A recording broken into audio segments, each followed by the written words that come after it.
نبوي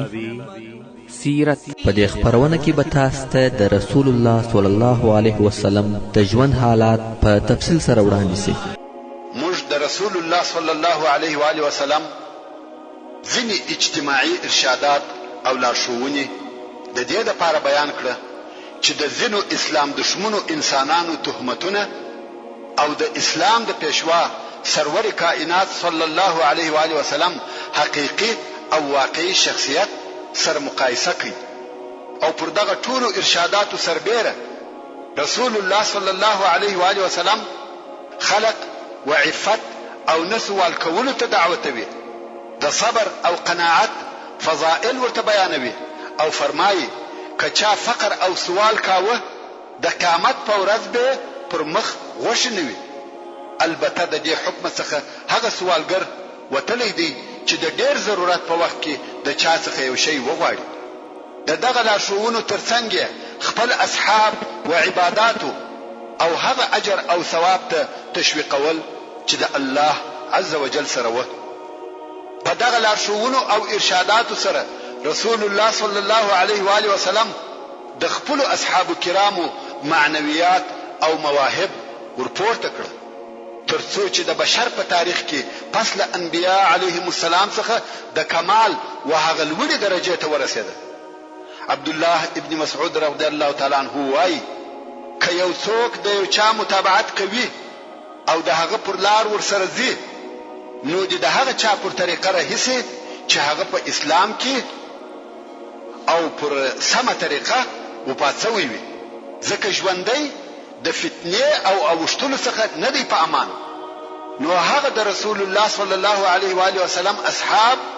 د دې امت افضل انسانان و، زړونه یې پاک و، په علم کې عمیق و، دنیوي تکلیف یې لږ و. الله عز وجل د خپل نبی د صحبت او د دین د اقامت لپاره اختیار کړی و. د هغو فضیلت و پیژني، د هغو د لارې متابعت وکړي، څونه چې مو په وسه پوره وي د هغو اخلاق او عادات اختیار کړي. هغه پر مستقیمه لار و او بیا په خپل رسول الله صلی الله علیه و آله وسلم د ټول امت قائد اعظم داسې ظاهري او معنوي کمالات درلوده، داسې مجد او فضیلت یې درلودي، داسې ښه اخلاق او ښه خویونه یې درلوده چې زړونه ورکشېده او نفسونه تر قربانېده چې یوه خبره به نه وکړي صحابه کرامو به د هغه پر عملي کولو تلوار کاوه. نو رسول الله صلی الله علیه و آله وسلم په دغه عالی اوصاف سره وکولای شوای چې په مدینه منوره کې یو نوې د مجد او شرف داسې ټولنه جوړه کړي چې په تاریخ کې مثل نه لیدل کیږي او دغه ټولنې د مشاکلو د لری کولو لپاره داسې حل پیدا کړي چې یو انسان پر راحت سره ژوند پکښ وکړي. دا هم په داسې وخت کې چې د هغه وخت انسانانو د جهالت په تاریکیو کې ژوند کاوه، خو په دغه لارښوونو او په دغه لوړو معنویاتو د دغه نوې ټولنې عنصرونه پوره سوه او د وخت د ټولو مشاکلو په مخ کې ودرېده. د ورځو او تاریخ مخ یې وسمې لارې ته واړاوه. ورونو، پس له هغه څخه چې رسول الله صلی الله علیه و آله وسلم په مدینه منوره کې د نوې اسلامي ټولنې اساس ټینګ او مضبوط کړي، د مسلمانانو په مابین کې عقیدوي، سیاسي او نظامی وحدت راوستي، نو یې دا بهتره ولیده چې د غیر مسلمینو سره هم منظم علاقات ولري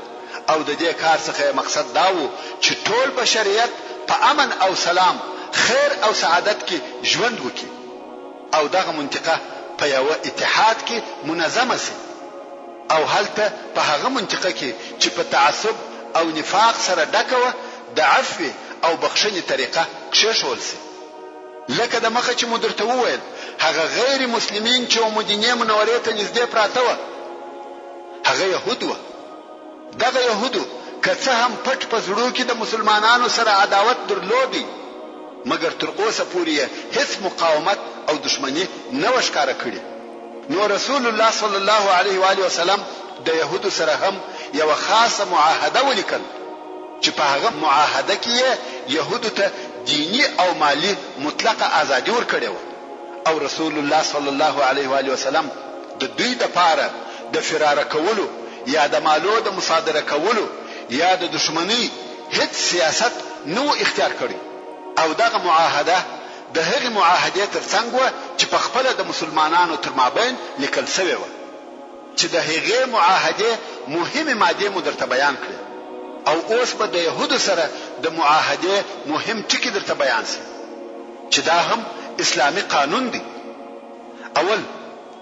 یهود د بني عوف د مسلمانانو سره یو امت دی. د یهودو خپل دین دی او د مسلمانانو خپل دین دی. د دوی مریان او د دوی ځانونه په دوی اړه لري. دوهم، یهود خپل خرڅ او مصرف کوي او مسلمانان خپل خرڅ او خپل مصرف کوي. دریم، یهود او مسلمانان به یو د بل کومک د هغه چا په مقابل کې کوي چې د دوی سره جنگ یا پر دوی تجاوز او تیری کوي. څلورم، یو سړی د بل حلیف په ګناه نه نیول کیږي او د مظلوم به کومک کیږي. پنځم، تر کومه وخت چې مسلمانان په جنگ کې وي یهود د مسلمانانو ملګري دي. شپږم، کله دغه عهدنامې د خلقو په مابین کې یو داسې شخړه یا جنجال پیښ شو چې د هغه څخه د شر او فساد بیره وه، هغه موضوع به و الله او رسول الله صلی الله علیه و آله وسلم ته محول کیږي. اوم، و قریشو او هغو کسانو ته چې د قریشو نصرت کوي جوار نور کول کیږي. اتم، مسلمانان او یهود به یو د بل کومک د هغه چا په مقابل کې سره کوي چې پر مدینه منوره حمله کوي او پر هر چا د هغه حصې ساتنه ده چې د دوی و طرف ته وي. نهم، دغه عهدنامه بېله ظالمه او ګناهکاره بل څوک نه ماتوي. یعنی هر چا که دغه عهدنامه ماته کړه هغه ظالم او آثم دی او جزا ورکول کیږي. ورونو، د دغه عهدنامې په لیکلو سره مدینه منوره او د هغه شاوخوا یو وفاقي دولت او حکومت سو چې نن ورځ فدرالي حکومت هم ورته وایي چې مرکز او پایتخت مدینه منوره سو او دغه حکومت رئیس کچیر دغه تعبیر صحیح وي رسول الله صلی الله علیه و آله وسلم دی. حکم او امر په دغه حکومت کې د مسلمانانو دی چې په دغه عهدنامه سره مدینه منوره د اسلام د پاره یو حقیقي او واقعي مرکز او پایتخت وګرځیده او د پاره د دې چې د امن او سلام منطقه نور هم پراخه شي رسول الله صلی الله علیه و آله وسلم پراتونکو وختو کې د نور قبایل سره هم د وخت د مراعات سره سم دغه معاهده کړي او لیکلي دي چې پراتونکو بحثو کې به پر خپل ځای درته بیان شي. ورونو،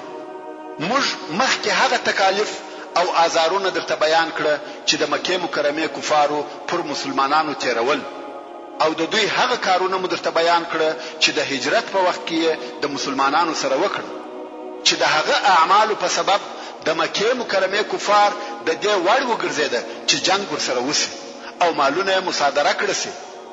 خو دوی پر هغه اعمالو سربېره بیا هم هغه خپل عداوت نه پرېښاوه او د غفلت د خوب څخه نه راوښېده بلکې په دې ډېر خپه وه چې مسلمانان ولې د دوی د عذابو څخه خلاص وه او ولې په مدینه منوره کې د امان ځای پیدا کړ. نو یا عبد الله ابن ابي ابن سلول ته هغه چې مشرک او د انصارو رئیس بلل کېدی که رسول الله صلی الله علیه و آله وسلم هجرت نه وای کړی او انصارو ایمان نه وای راوړی قریب و چې اهل مدینه یې پر خپل ځانو پاچا وګرځوي. نو قریش و دغه عبد الله ابن ابي او دغه مشرک ملګرو ته خط ولیکي چې ورته لیکلی و تاسو زموږ وسړی ته ځای ورکړئ موږ په الله سره قسم یادو چې یا به جنگ سره کوي او د خپل شار څخه به باسي یا به موږ ټول پر تاسو حمله کوو تاسو به وژنو او شذ به مو بنديان نیسو. دغه لیک پر رسیدلو سره عبد الله ابن ابي اراده وکړه چې د مکه مکرمه د مشرکانو امر پر ځای کړي. یو خو په خپل د رسول الله صلی الله علیه و آله وسلم سره ذاتی حسد او عداوت درلودي ځکه دا فکر کاوه چې رسول الله صلی الله علیه و آله وسلم د پاچاهي د څخه اخیسته ده او بل دا امر هم ورته راغلی. عبد الرحمن ابن كعب رضی الله تعالی عنه وایي کوم وخت چې عبد الله ابن ابي او د بدپرستو ملګرو ته دا امر ورسېدی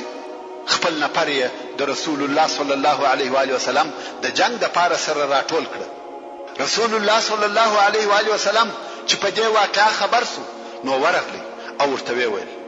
د قریشو د جنگ وعده و دغه حال ته ورسولاست قریش دون ضرر نشي رسولای لکه دغه اوس چې تاسو خپل ځانو ته رسوي تاسو غواړئ چې د خپل ورونو او اولادو سره وجنګیږئ هغه چې د رسول الله صلی الله علیه و آله وسلم دغه خبره واورېده برته سره و پاشل شو او عبد الله ابن ابي په دغه وخت کې د جنگ اراده پرې شو خدا معلومه خبره و چې عبد الله همیشه د قریشو طرفدار و هر وخت چې به دا موقع په لاس ورغله چې مسلمانان او مشرکان په جنگ سره اخته کې د خپل ټول کوششونه کول او په دغه کار کې يهودو هم د کومک کاوه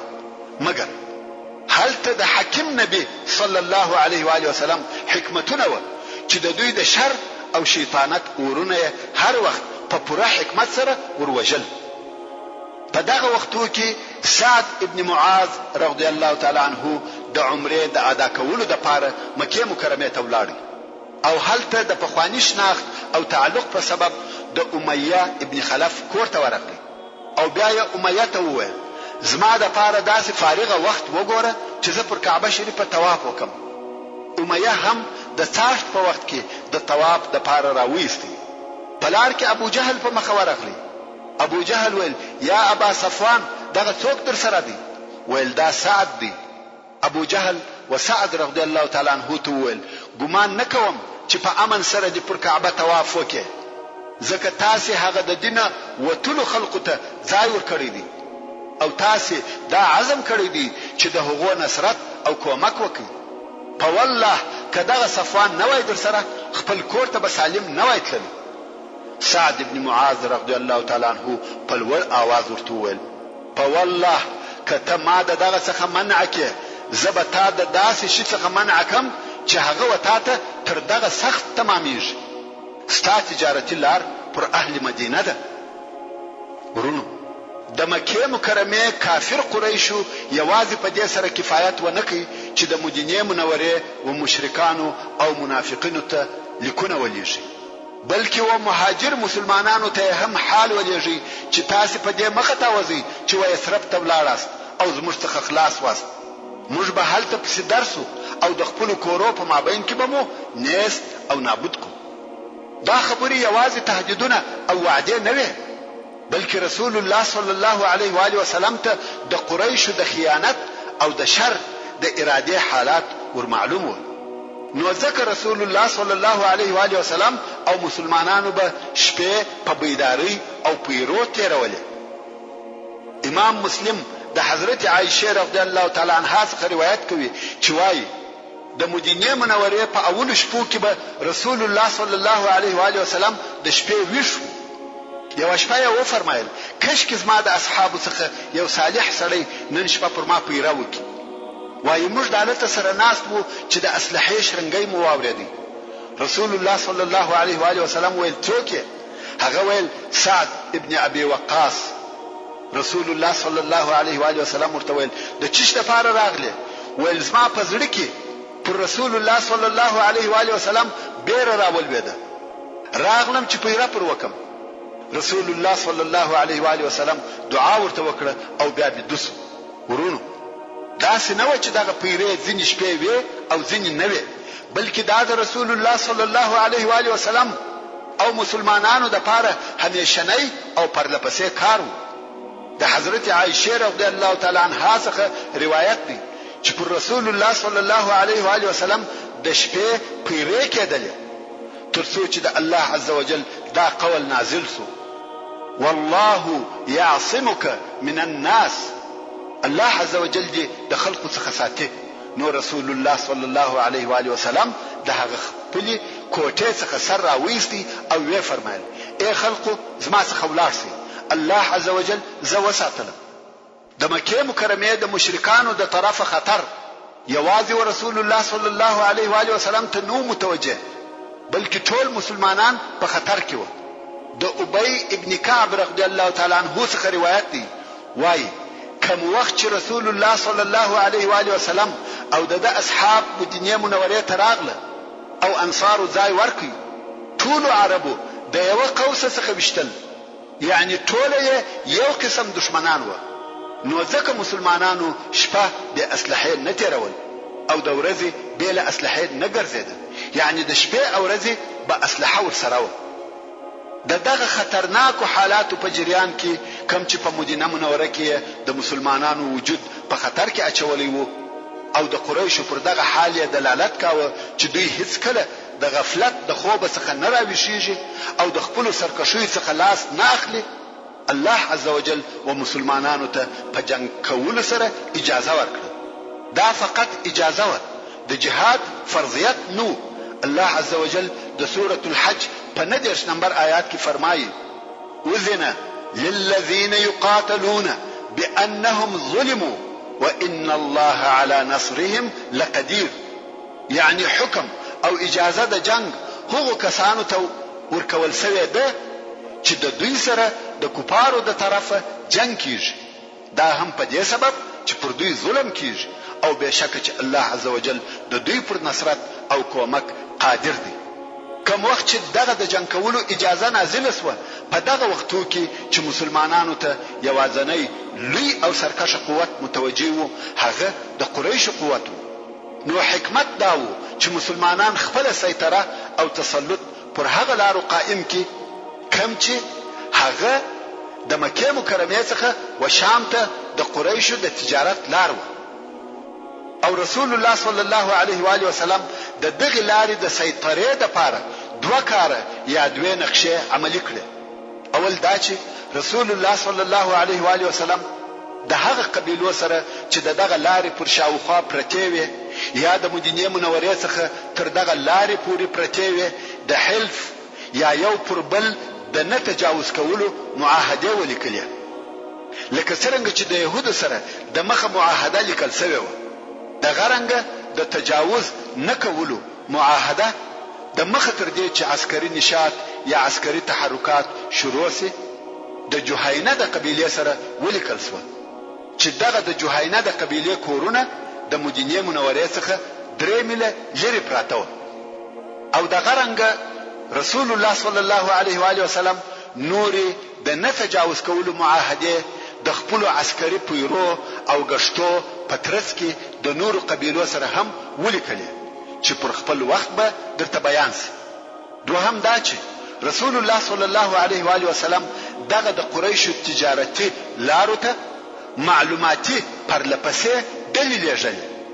نو دغه دوه نقشو د عملي کولو لپاره په مسلمانانو کې عسکري نشاط او تحرکات شروع شو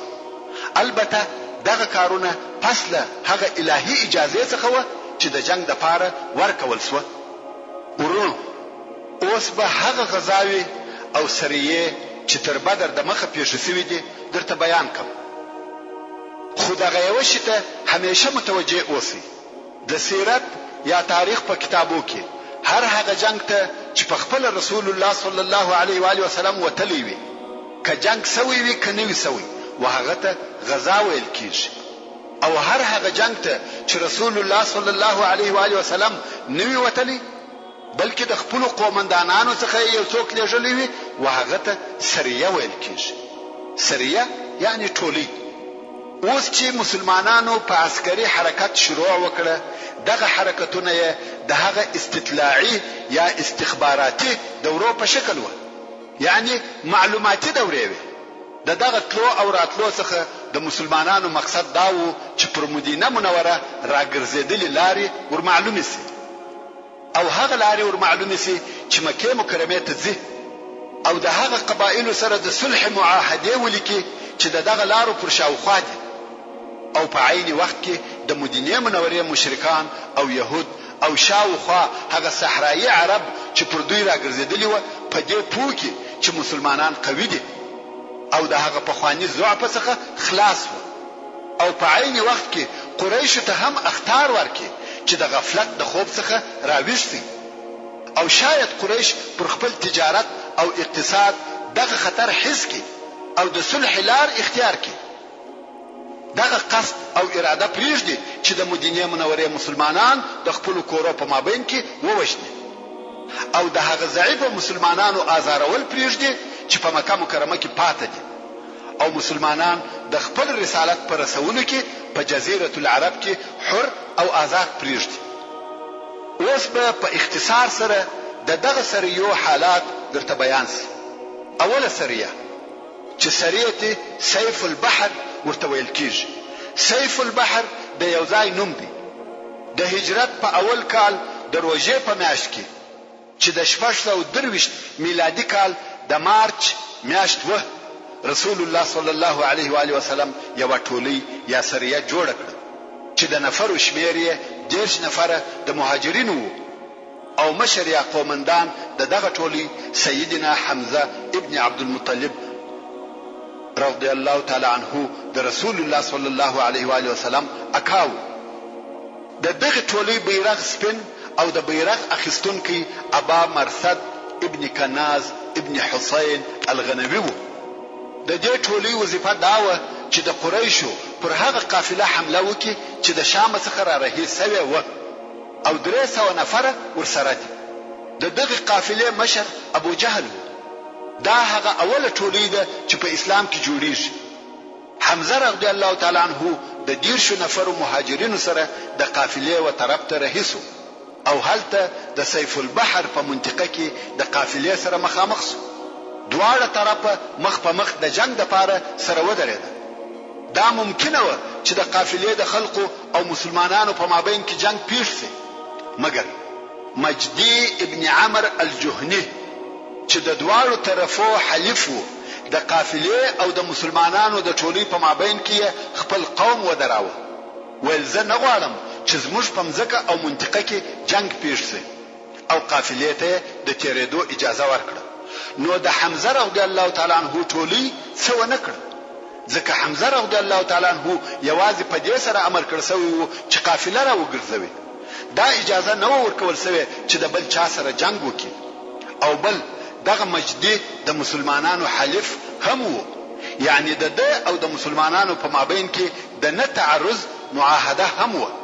نو دغه مجدي ابن عمر په واسطه د قریش قافله صحیح سالم ولاړ.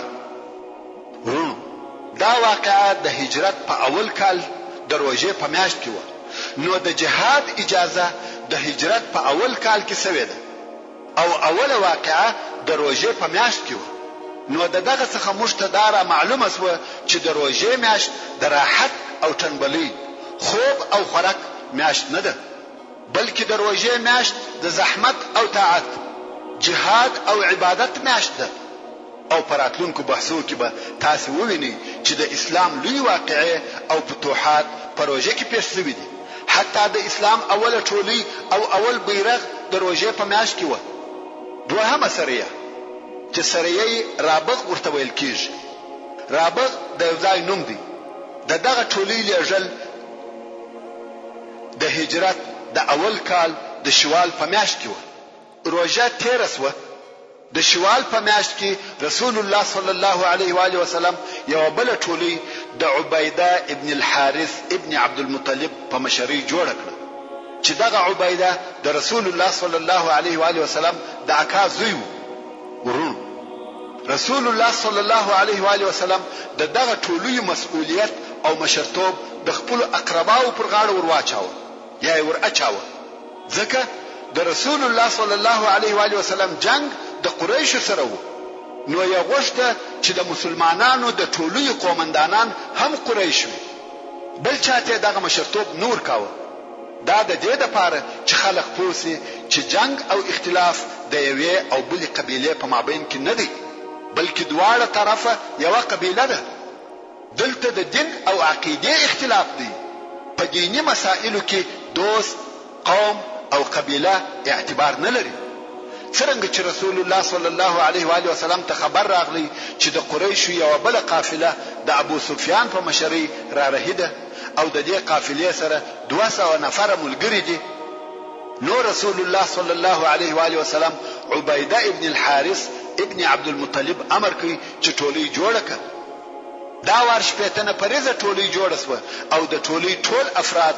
مهاجر مسلمانان وو. ټولۍ جوړه شوه او د قافلې پر طرف رهي شوه.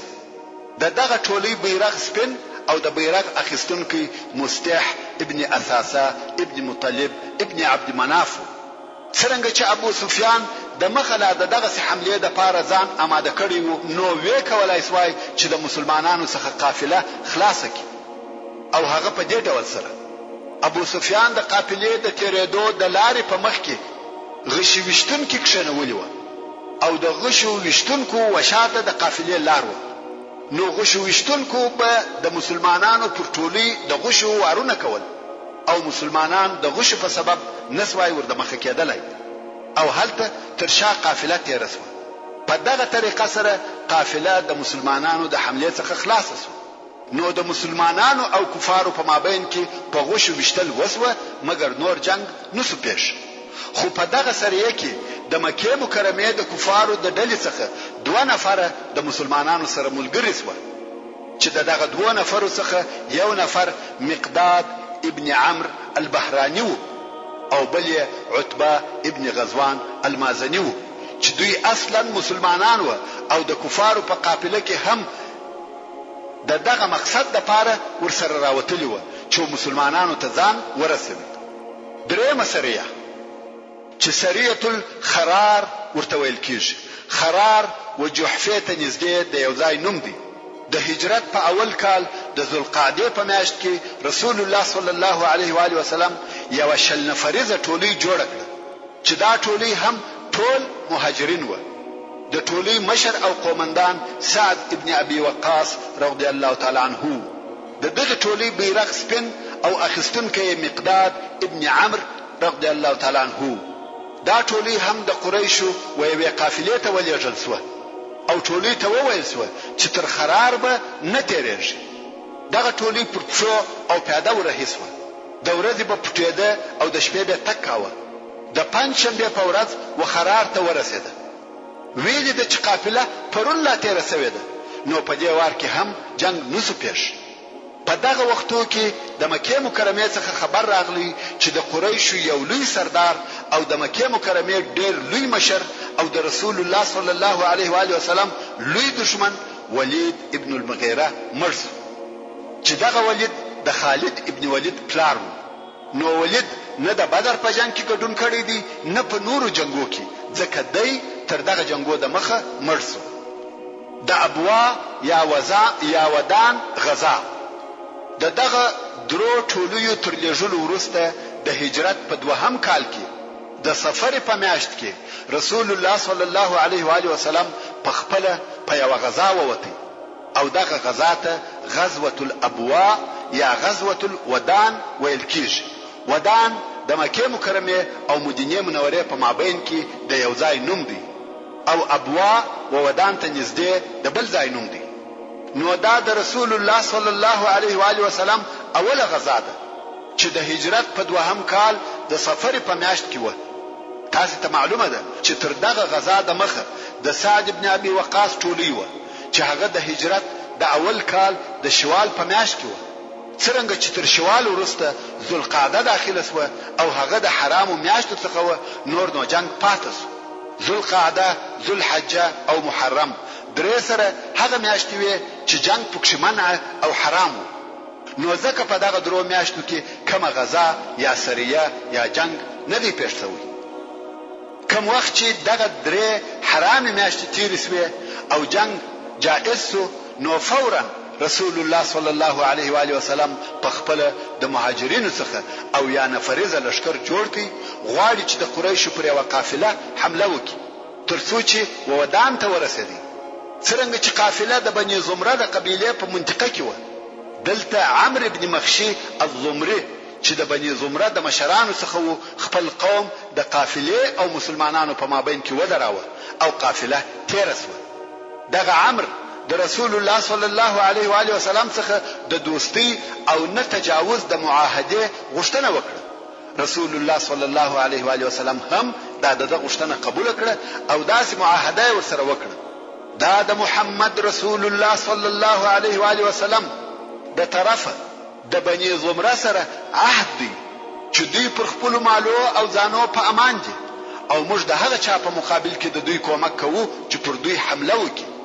به له هغه وخت څخه چې دوی د الله د دین سره وجنګیږي او که رسول الله صلی الله علیه و آله وسلم د دوی څخه کومک وغوښتي دوی به کومک کوي په دغه غزا کې رسول الله صلی الله علیه و آله وسلم 15 ورځې تر مدینه منورې د باندې تیر کړې دغه غزا بیرغ سپین او اخیستونکي حمزه رضی الله تعالی عنہ د بوات غزا د هجرت د دوهم کال د ربيع الاول په میاشت کې دوهم وار بیا په خپل رسول الله صلی الله علیه و آله وسلم په غزا ووتی چې دا د رسول الله صلی الله علیه و آله وسلم دوهمه غزا ده او غزوه البوات ورته ویل کیږي بوات د جوهینه د غرو څخه یو غر دی چې د شام ولارې ته نږدې دی دا وار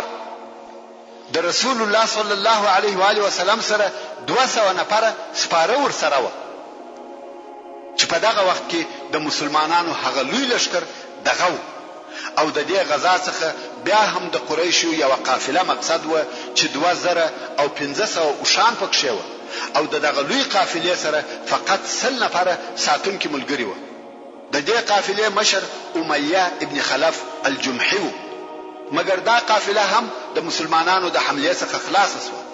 ځکه قافلې ته مخکې لا خبر رسیدلی وو او لار یې واړوله قافله تیر شوه او جنگ نسو پیښ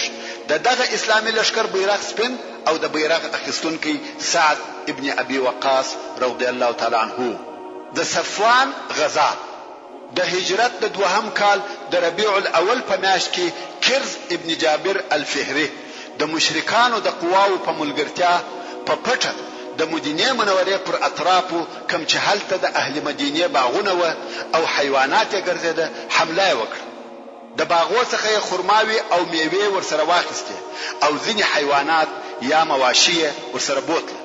او یو نفر د انصارو څخه چې په خپل کشت کې کار کاوه شهید کړي او دغه د کرز ابن جابر ډله بیرته وتښتېده خو هلته چې او ناره جوړ شوه رسول الله صلی الله علیه و آله وسلم دغه ناره واورېده فورا پر خپل آس سپورسو او هغه طرف ته رهیسو اصحاب کرامو چې واورېده چې رسول الله صلی الله علیه و آله وسلم وهغه خواته ولاړ هر یو کوشش کوي چې ژر وهغه طرف ته رهیسي هر یو ځان تیاروي او رهي کیږي نو خود پاشلی او یو پر هغه طرف ورهیدي ځکه یو په واقعا خبرېږي په دغه حال کې د مسلمانانو او یا نفریز لشکر جوړ شو په کرز او د هغه په قواو پسې ورووتی کرز چې تر شا په ځان پسې نفر ولیده هغه خرماوي چې ورڅخه وي هغه غورځولې او غواړي چې ځان خلاص کړي او هغه اول نفر چې په د پسې دی او تعقیبوي هغه رسول الله صلی الله علیه و آله وسلم دی ترڅو چې د بدر سره وې شیلې ته ورسېدي چې دغه شیلې ته صفوان ویل کیږي او ځان یې خلاص کړي نو د غزا نوم هم غزوه صفوان سو مګر د مسلمانانو لشکر په کرز پسې نور ورسېدي او بیل جنگ بیرته راوګرځېدي دغه غزا ته د بدر اوله غزا هم ویل کیږي ځکه د بدر په منطقه کې و په دغه غزا کې د مسلمانانو بیرغ سپین او اخیستونکي علي ابن ابي طالب رضی الله تعالی عنہ د ذل عشيره غزا ذل عشيره د ينبوع و طرف ته د یوځای نوم دی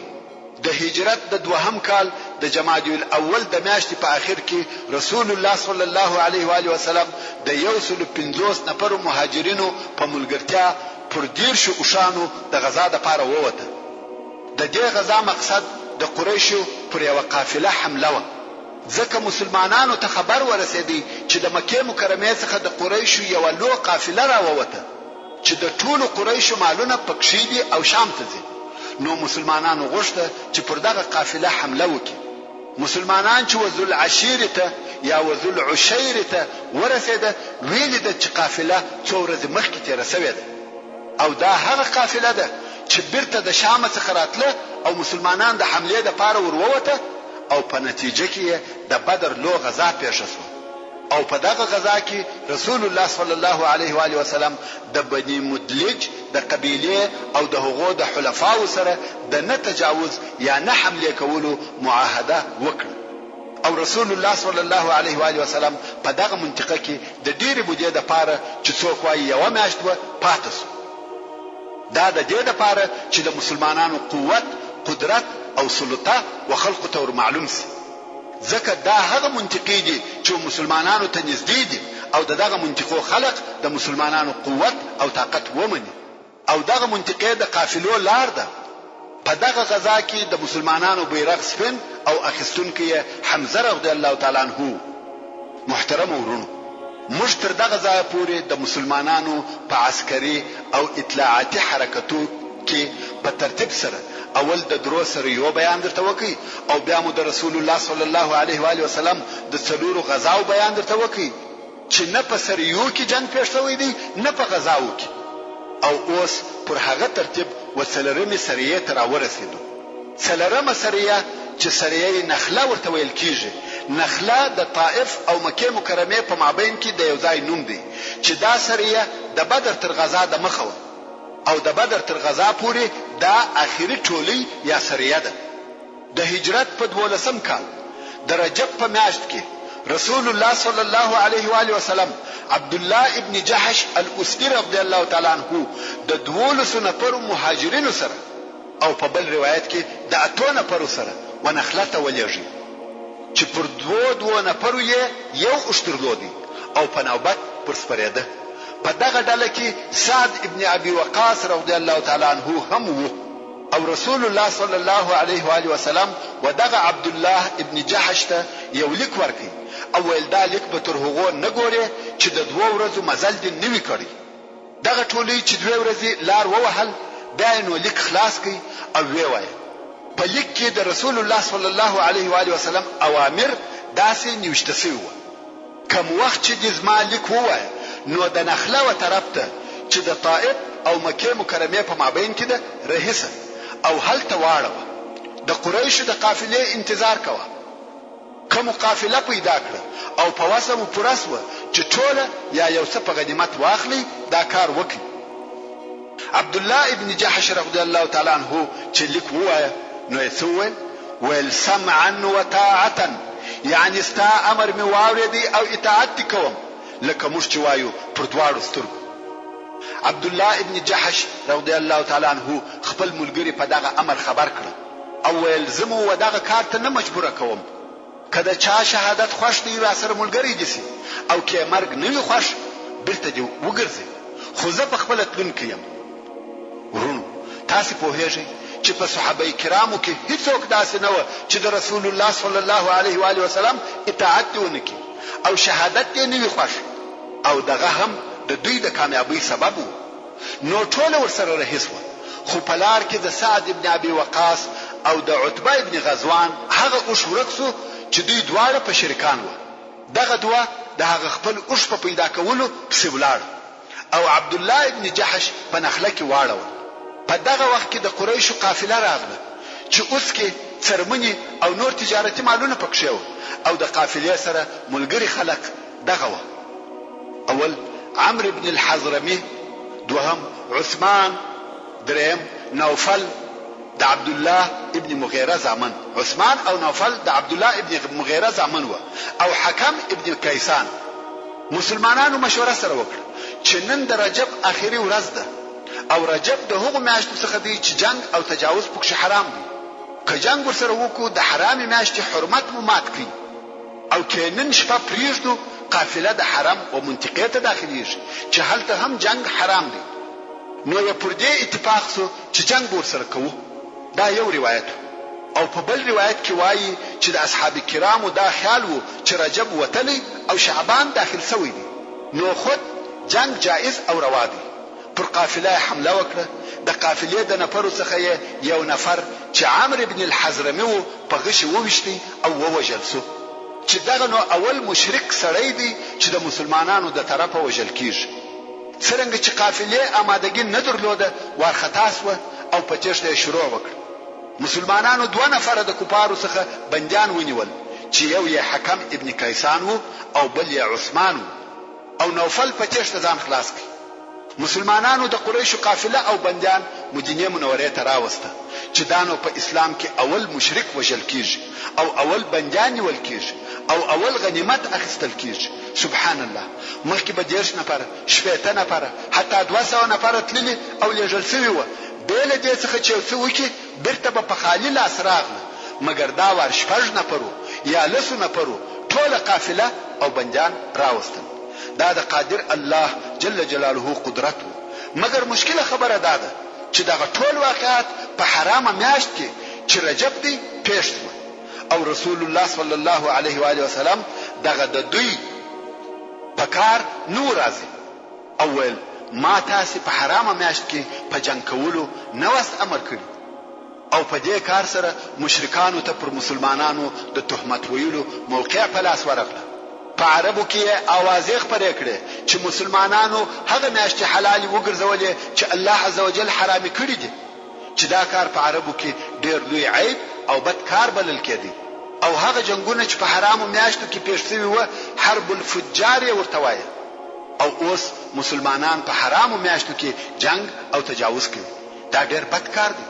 په دې باره کې خبرې ډېرې زیاتې شوې. خیر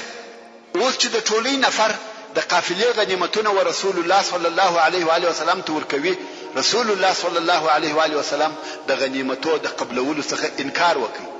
او ویل تاسو څنګه په حرامه میاشت کې جنگ او حمله کول؟ هغه ویل یا رسول الله زموږ دا خیال وو چې رجب وتلی او شعبان داخل شوی دی. مګر رسول الله صلی الله علیه و آله وسلم نو راځي چې دغه غنیمتونه واخلي. قریش و رسول الله صلی الله علیه و آله وسلم ته حال ولېږي او پوښتنه یې وکړه چې آیا تاسو حرام میاشتې حلال وګرځولې؟ رسول الله صلی الله علیه و آله وسلم وفرمایل یا حرام میاشتې مونږ نه دي حلال ګرځولې بلکې حرام میاشتې حرام دي. خدا کار په سهو او خطا کې پیښ شو او دغه خطا د پیښېدو په سبب عذر کوو. قریش ویل شه دغه 2 نفر بندیان مراک. رسول الله صلی الله علیه و آله وسلم وفرمایل یا دا هم تر هغه نه در کوم څو زموږ هغه 2 نفر را نسی چې هغه 2 نفر سعد ابن ابي وقاص او عتبه ابن غزوان و. ځکه دغه 2 نفر چې د اوش په پیدا کېدو په ستللی و تر اوسه نه راغلي. نو د رسول الله صلی الله علیه و آله وسلم سره دا تشویش وو چې قریشو نوی نیولي. نو خود ویل کوم وخت چې زموږ هغه 2 نفر راسي بیا نو تاسو بندیان درکوم. هغه 2 نفر مسلمانان هم لږ وخت وروسته راغلي. رسول الله صلی الله علیه و آله وسلم هم حکم ابن کیسان او عثمان ابن عبد الله ور الک او د هغه ملسبي کافر دیت ورکړي. خو حکم ابن کیسان چې د بند په موده کې د مسلمانانو شجون اخلاق او گزاره ولیده خوښ شو او پس له الکېدو مسلمان سو ایمان راوړ. مکه مکرمه ته نو لاړی په مدینه منوره کې پاتې سو او عثمان ابن عبد الله تر الکېدو ورسته مکه مکرمه ته ولاړی او هلته مرسو. دا وار د الله عزوجل په ابدي بندخانه کې بندیسو. دا هغه په اسلام کې د اولو بندیانو حال. څنګه چې کفارو د رجب د میاشتې د دغه حمله څخه د ځان په ګټه لو مسأله جوړه کړې و او دا واقعیا په ډیر زور او شور سره هر چیرې بیانول، نو الله عزوجل دغه موضوع په باره کې وحی نازل کړي او دا مسأله په الهي فیصله سره پای ته ورسول. الله عزوجل د سوره البقره په 219 نمبر آیات کې فرمایي يسألونك عن الشهر الحرام قتال فيه قل قتال فيه كبير. يعني اے محمد صلی الله علیه و آله وسلم خلق ستاسو په حرام میاشتو کې د جنگ کولو پښتنه کوي چې دا پښتنه کفارو پر یو قسم کول چې آیا تا دا کار کړی دی چې حرام میاشتې دی حلال کړي او مسلمانانو بیا داسې پښتنه کول چې اوس خو زموږ څخه په سهو او خطا کې دا کار وسو خو تر دې وروسته په دغه باره کې حکم چی شي. الله عزوجل دغه پښتنې په جواب کې فرمایي اے محمد صلی الله علیه و آله وسلم دغه پښتنې کوونکو ته ووایه چې قصدن په دغه حرام میاشتو کې جنگ کول ډېر لوی ګناه ده. وصد عن سبيل الله وكفر به والمسجد الحرام وإخراج أهله منه أكبر عند الله والفتنة أكبر من القتل. يعني هو په حرام میاشتو کې جنگ کول لوی ګناه ده او د الله عزوجل د دین څخه منع کول او پر الله جل جلاله کافر کېدل او د مسجد الحرام څخه د خلق منع کول او د مسجد الحرام خلق د هغه څخه استل د الله عزوجل پنيز تر دغه جنگ چې په حرامو میاشتو کې کیږي هم ډېر لو او شدیده ګناه ده. محترم ورونو، زموږ د بحث پاتې حسابه ان شاء الله تعالی پراتونکي کې واورو. سبحان ربك رب العزة عما يصفون وسلام على المرسلين والحمد لله رب العالمين.